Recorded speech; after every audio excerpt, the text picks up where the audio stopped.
We have been navigating COVID, RSV, and the flu, but there's another illness parents should be keeping an eye out for: an increase in pediatric invasive Group A strep infections. Our Isabel Lawrence spoke with two doctors in our area about what families need to know. Public health agencies are raising awareness of a rise in cases of pediatric invasive Group A strep infections, with cases popping up in Colorado and Europe, some even fatal.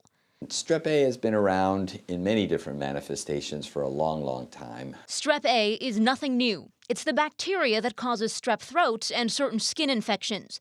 But when it spreads beyond those areas, into the bloodstream, for example, that's when more serious cases can occur.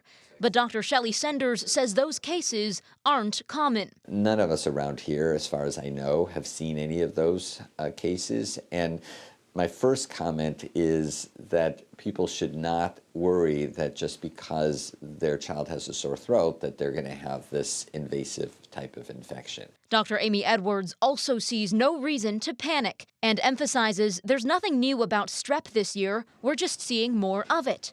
It's the same strep we've always had, so it's very treatable. There's lots of antibiotics that are active against this. They just want doctors to be on the lookout to make sure that we're not missing it. So what can families look out for? Dr. Senders names 3 signs and symptoms: fever greater than 102 degrees, swollen glands, and pus on tonsils, as well as headache, sore throat, and belly pain.